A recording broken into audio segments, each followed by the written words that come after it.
is a priority for his government. Issam Sharaf spoke to journalists hours after a new cabinet was sworn in. Meanwhile, Egypt's prosecutor has ordered the detention of 47 police officers for burning documents at several state security headquarters. Egyptians have been trying to gain access to information gathered by ousted President Hosni Mubarak's regime. In the capital, Cairo, thousands of Coptic Christians have carried out protests. They're calling for an end to discrimination they say they face as a minority group. The protesters blocked the 6th of October bridge and chanted anti-discrimination slogans on Monday. There's also anger over a dispute between a Christian and a Muslim family at the weekend, which led to the deaths of 2 people. We're shutting up no more. That's the message hundreds of journalists have been trying to press home in Jordan.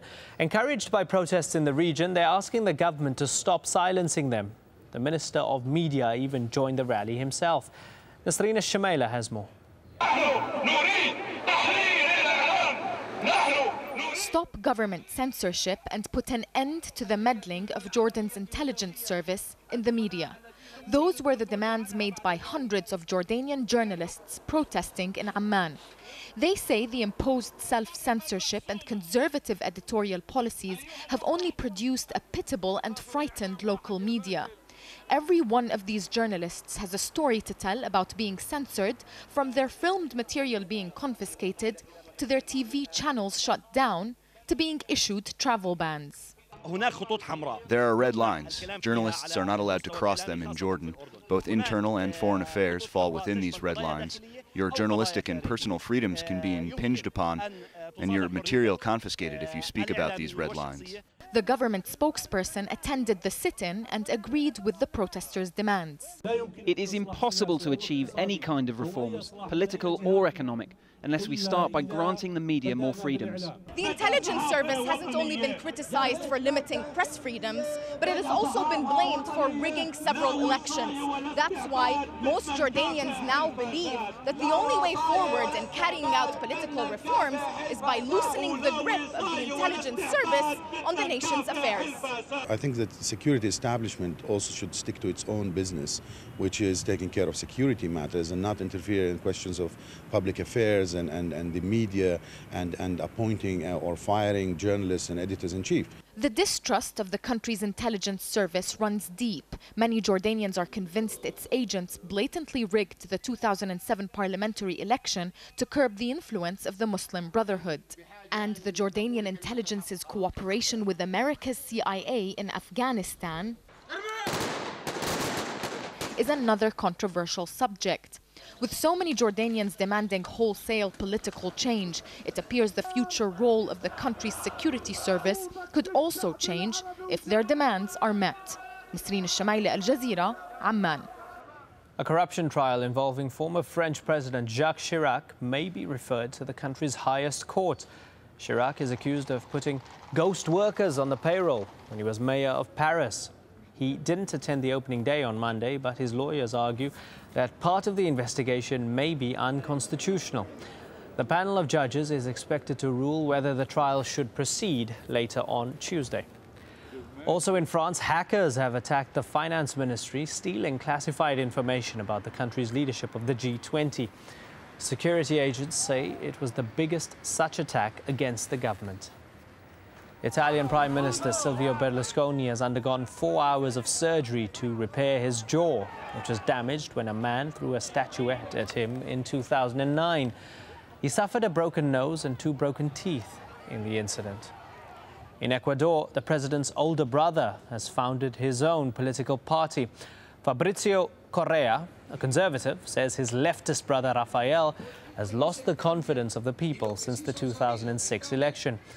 He insists many are looking for him to lead instead, but he stopped short of officially declaring his candidacy for president in elections due in 2 years.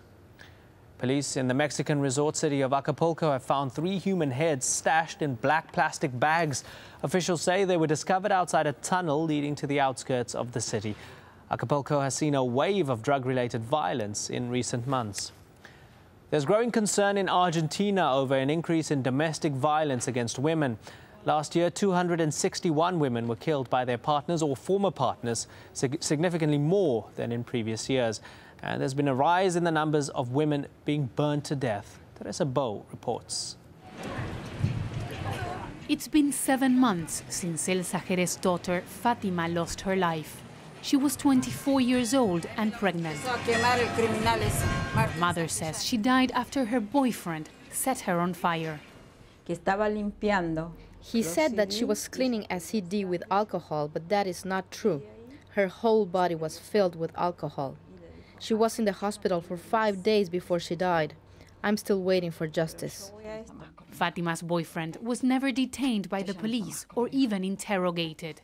Women rights groups say that in 2010, around 260 women were killed by their partners or former partners.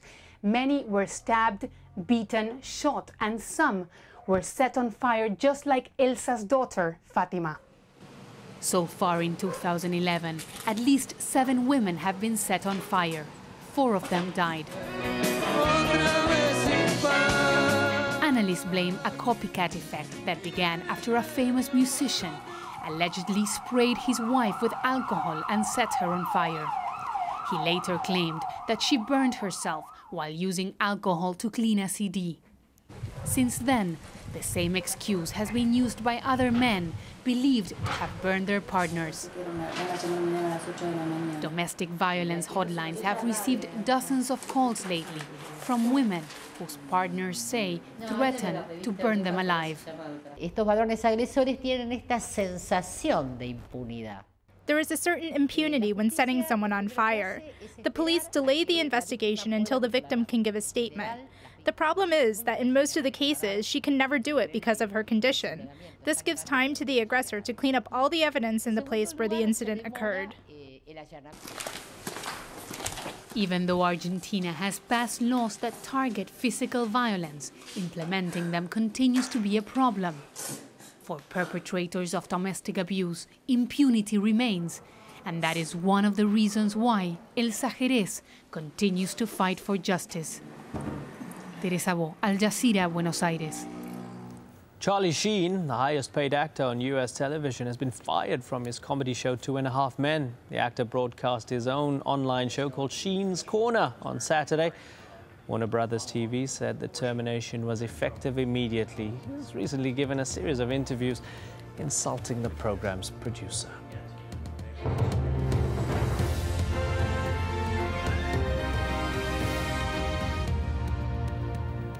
You're watching Al Jazeera. These are the stories making the headlines. Anti-Gaddafi forces are calling for international help with their fight against the government. In the west, close to the capital Tripoli, they've lost control of Zawiya and they've lost the advantage in other key cities. President Barack Obama says Washington and its allies are still considering a military response to the crisis in Libya. Gulf Arab leaders have called for a UN-enforced no-fly zone. Al Jazeera has learned the British citizens released by Libyan rebels on Sunday were captured after an exchange of gunfire. 8 British nationals, including a diplomat and members of the